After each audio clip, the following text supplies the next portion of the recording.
وَإِذَا مَسَّ الْإِنسَانُ ضُرٌّ دَعَا رَبَّهُ مُنِيبًا إِلَيْهِ، اور جب انسان کو کوئی تکلیف پہنچتی ہے تو وہ اپنے رب کو پکارتا ہے بڑے رجوع کے ساتھ، بڑے لمبے ہاتھ اٹھا کے اللہ کی طرف متوجہ ہوتا ہے.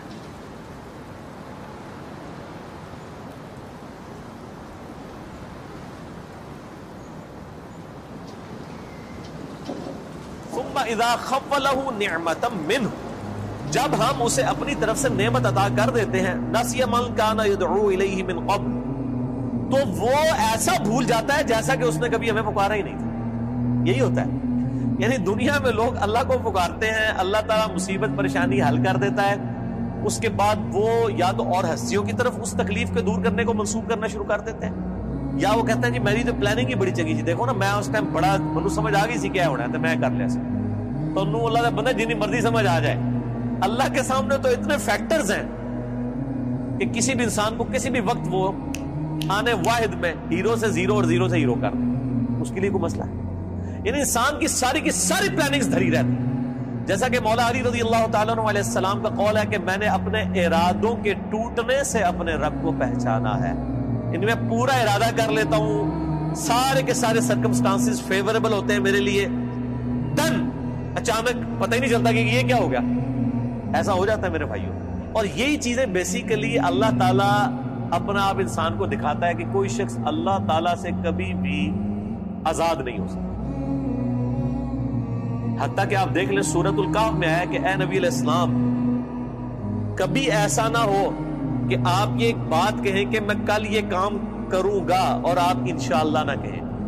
ایسا کبھی نہیں ہونا چاہیے، انشاءاللہ کے ساتھ کہنا ہے.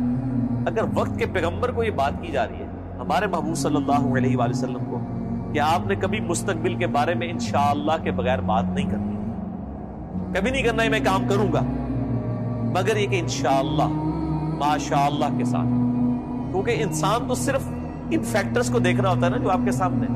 ہم نے کئی بار چیزیں دیکھی ہیں، ہر فیکٹر کاؤنٹر کرتے ہیں. میرے جیسا تو وہمی بندہ کوئی شاید چھوڑتا ہی نہیں ہے، پھر بھی کچھ کوئی نہ کوئی پاک نکل آتی ہے بچوں. کیوں نکل آتی ہے؟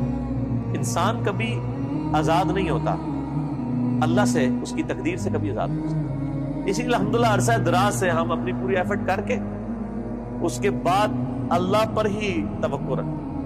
اور میں یعنی جتنا اپنے دنیاوی معاملات میں یا دین کے کام میں ریسورسز کو مینج کرنے میں وہمی ہوں نا، اس سے زیادہ میں الحمدللہ عرصہ دراز سے اللہ کے بارے میں وہمی ہوں کہ جب میں سب کچھ کر لیتا ہوں نا، اور مجھے سب سے زیادہ جس چیز کی ٹینشن ہوتی ہے نا وہ اللہ کی ہوتی ہے کہ اللہ تعالیٰ کو رکاوٹ نہ ڈال دیں.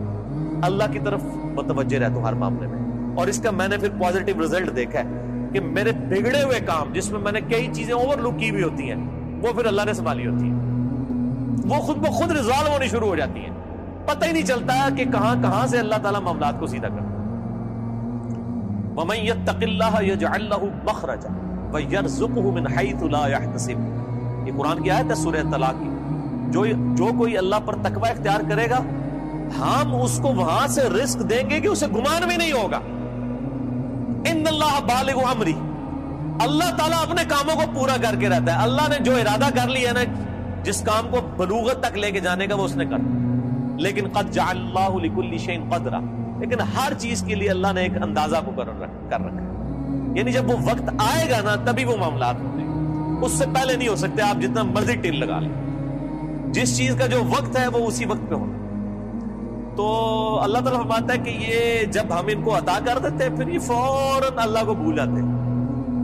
وہ میں اگلے دن وہ قاسم علی شاہ صاحب کی ایک ویڈیو دیکھ رہا تھا، انہوں نے بڑی اچھی بات کی واسف علی واسف صاحب کے حوالے سے. وہ کہہ رہے تھے کہ وہ بتا رہے تھے کہ اللہ کی طرف آپ کی توجہ اور توکل کا لیول کیا ہونا چاہیے. ایک تو وہ توکل ہے جو ہمیں واعظین کی تقریروں میں نظر آتا ہے، ان کی کتابوں میں نظر آتا ہے. پریکٹیکلی وہ 1% اللہ پہ توکل نہیں کرنے والے ہوتے. اگر اللہ پہ توکل ہو تو وہ اپنے چاہنے والوں اور مریدین سے چندے اکٹھے نہ کر رہے ہوں اور ایک ایک چیز کی ٹینشن کر رہے ہوں، تو وہ ایسے معاملات نہیں ہوتے. وہ میرے ایک دوست ہیں، یہ واقعہ آپ نے یاد رکھا ہے، میں دوبارہ آپ کو قاسم علی شاہ صاحب والا بات میں سناتا ہوں. مجھے ایک اور واقعہ یاد ہے. میرے ایک دوست ہیں تو وہ کہتے ہیں کہ میرے ساتھ ایک پیر صاحب کے بیٹے جو ہے نا وہ کالج میں پڑھتے تھے، تو وہاں پہ کافی وہ عرس وغیرہ لگتا تھا، بڑے دور دراز سے لوگ آتے تھے. تو کہتے ہیں کہ وہ جب جن دنوں میں عرس ہوتا تھا نا، تو وہ پولیس کو بار بار فون کر رہے ہیں کہ جناب سیکورٹی کا بڑا خیال رکھنا ہے لوگوں دی جی، یعنی یہ لوگ آتے ہیں، پچھلی بار بھی آیا ہو گیا سی ہے، کیوں ہوا سی؟ جیب کٹ گئی تھی۔ میں نے دیکھا کہ پیر خانے پہ یا عرس پہ لوگ جا رہے ہوں، لوگ ان کو وہاں پہ مار رہے ہوں کہ یہاں ادھر کیا کرنے آئے ہیں۔ وہ تو بےچارے بڑے کمزور لوگ ہیں جو عرسوں کے خلاف ہیں، نہ ان کے پاس یہ کیپیبلٹی کہ وہ مارنے والے تو دوسری پارٹی ہیں۔ تو کہتا میں نے اس کو کہا یار تم اتنی ٹینشن کو لیتے ہو، مطلب جو آ رہا ہے اس کو کہنا ہے جی اللہ تو بندے ہوئے جیبا کٹ جائیں گے، سانو کہ دیں گے تھے آگے۔ یہ اس نے خود بول کے کہا، اس نے کہا ہمارے مریدین کی اگر جیبیں کٹ گئیں تو یہ ہمیں کیا دیں گے، تو ہمیں ان کی جیبوں کی زیادہ فکر ہوتی ہے۔ اور مریدین اس لیے سے جا رہے ہیں کہ پیر صاحب جو ہے نا وہی ہماری حفاظت کرنے والے ہیں، اور پیر صاحب آپ کی جیب کی حفاظت کے لیے خود پولیس کے محتاج ہیں، آپ اندازہ کر لیں۔ اور وہ قاسم علی شاہ صاحب کہنے لگے کہ وہ واصف علی واصف صاحب ایک مجلس میں فرما رہے تھے کہ اللہ کے بندوں میں اور دنیا داروں میں کیا فرق ہوتا ہے۔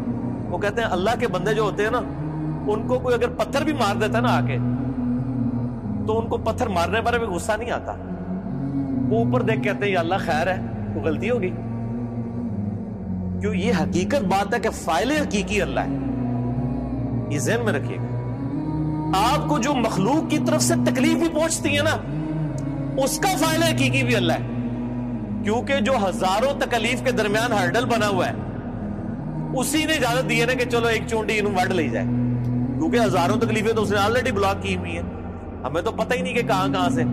آپ نے اگر یہ چیز دیکھنی ہے تو آپ حیران ہوں گے کہ چھوٹے بچوں کا بڑا ہو جانا یہ معجزے سے کم نہیں ہے۔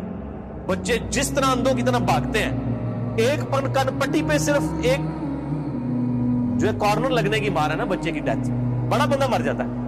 کس طرح بستروں سے گرتے ہیں، جا کے کبھی کہیں گرتے ہیں، سیڑھیوں سے نیچے گر جاتے ہیں، کہیں جا کے لگتے ہیں، کبھی کچھ ٹوٹ جاتا ہے، کبھی ادھر آ کے بندہ کہتا ہے وہ شکر ہے جی بس نیڑے ہی نیڑے بچا ہے، اللہ نے بچے اللہ نے بچایا ہوتا ہے، ہمیشہ ہی بچ جاتا ہے بندہ۔ کتنے بچوں کی آنکھیں نکل جاتی ہیں بچپن میں، ورنہ تو آدھے ادھر جو ہے وہ کانے بیٹھے ہوئے ہوں، یہ اللہ نے بڑے کیے ہوتے ہیں۔ یہ اللہ قرآن پاک میں آیات ہیں، اللہ فرماتا ہے کہ ہم نے فرشتے معمور کیے ہوئے انسانوں کی حفاظت کے اوپر، یہ ساری چیزیں اللہ لے کے چل رہا ہوتا ہے۔ لیکن اللہ فرماتا ہے جب ہم تکلیف دور کر دیتے ہیں پھر کہتے ہیں یہ تو کوئی کہہ دیتا ہے بزرگوں نے کیا ہے، کوئی کچھ کہہ دیتا ہے، کوئی کچھ کہہ دیتا ہے۔ وہ ایک مجھے لطیفہ یاد آ گیا، وہ ایک بندہ جو ہے وہ سمندری طوفان میں پھنس جاتا ہے، اور جب وہ ڈوبنے لگتا ہے تو کہتا ہے یا اللہ منو بچا لے، میں دیکھ دیا گا تیرے نہ دی، ٹھیک ہے جی، تو اللہ تعالیٰ بچا لیتا ہے۔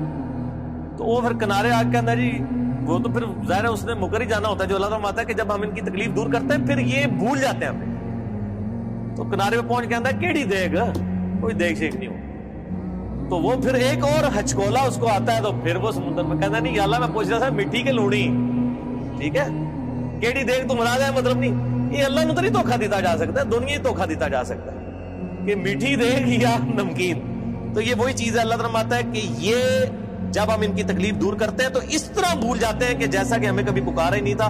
وَجَعَلَ لِلَّهِ أَنْدَادًا، اور اللہ کے مقابلے پہ اور ہستیاں کھڑی کر دیتے ہیں کہ یہ انہوں نے کیا ہے۔ بچہ اللہ نے دیا ہوتا ہے، کہتے ہیں نہیں وہ ان کی وجہ سے ہوا ہے، لِيُضِلَّ عَنْ سَبِيلِ، تاکہ بہکا دیں اللہ کی راہ سے۔ حقیقت بات ہے کہ یہ شیطان انسان کے دل میں یہ وسوسہ ڈالتا ہے کہ یہ فلاں کی وجہ سے ہوا ہے۔ آپ ہندوؤں کے پاس چلے جائیں، وہ بھی یہی کلیم کرتے ہیں کہ جی ہم فلاں مندر میں گئے تھے تو ہمیں اولاد ہوگی، حالانکہ اللہ دے رہا ہوتا ہے۔ لیکن شیطان جو ہے وہ اینڈ ٹائم پہ ایسا وسوسہ ڈالتا ہے کہ انسان اور ہستیوں کی طرف اسے منسوخ کرنا شروع کرتا ہے۔ ہم نے تو کئی ایسے دیکھے ہیں جو لوگوں کو بچے دے رہے ہیں لیکن خود بے اولاد ہوتے ہیں، ان کو کہ آپ کیوں نہیں اولاد ہو رہی؟ سورہ شورا کا آخری رکوع پڑھ لیں، اللہ فرماتا ہے اللہ جسے دیتا ہے بیٹے دیتا ہے، جسے چاہتا ہے بیٹیاں دیتا ہے، جسے چاہتا ہے دونوں دیتا ہے، اور جسے چاہتا ہے محروم رکھتا ہے۔ نبی علیہ السلام کی صرف ایک بیوی ہے جس سے اولاد ہے، سیدہ خدیجہ سے، یا ایک ماریہ قبطیہ سے سیدنا ابراہیم علیہ السلام پیدا ہوئے، وہ بھی فوت ہو گئی، باقی آپ کی ساری بیویاں بے اولاد ہیں۔ کیا نبی کی بیویوں کی خواہش نہیں تھی کہ ان کی اولاد ہو؟ اللہ کی مرضی۔ سیدہ عائشہ محبوب ترین بیوی ہیں، جوانی کی عمر میں بیوہ ہوئی ہیں، کوئی اولاد نہیں ہے، اللہ ان کو ایک بچہ ہی دے دیتا کہ حضور کے بعد انہوں نے 47 سال تک زندہ رہنا تھا، کہ چلو ان کی ایک دل جوئی کا معاملہ ہو جاتا کہ 18 سال کی عمر میں بیوہ ہو گئی ہیں۔ ایک بچی بچہ ہوتا تو ان کی زندگی بھی اس کے سارے گزر جاتی. نہیں، یہ اللہ کے فیصلے ہیں. قل تمتع بکفرک قلیلا. اللہ کا اس پہ غضب دیکھیں. اللہ فرماتا ہے نبی ان سے فرمائیے کہ یہ جو تم کفر کر رہے ہو نا اور یہ جو لطف اٹھا رہے ہو ہماری نعمتوں سے کہ تمہیں ہم کوئی نعمت دیتے ہیں تو تم اور ہستیوں کی طرف منسوخ کرتے ہو، اٹھا لو تھوڑی دیر کے لیے دنیا کی زندگی میں. انک من اصحاب النار، پھر تو تم مرنے کے بعد دوزخیوں میں ہی شامل ہوگا انسان. یہ سنگولر کے سیغے سے نا ایز اے ڈاکٹرین یہ لفظ استعمال ہو رہا ہے کہ تو اٹھا لے جو کچھ تو نے نفع اٹھانا ہے دنیا کی زندگی میں، تو منسوخ کر لے مخلوق کی طرف. پھر تو نے مر کے نا ہمارے پاس جب آنا ہے تو آگ ہی تیرا مقدر ہوگی. دنیا میں تو نے جو کچھ کرنا تھا وہ کر لیا.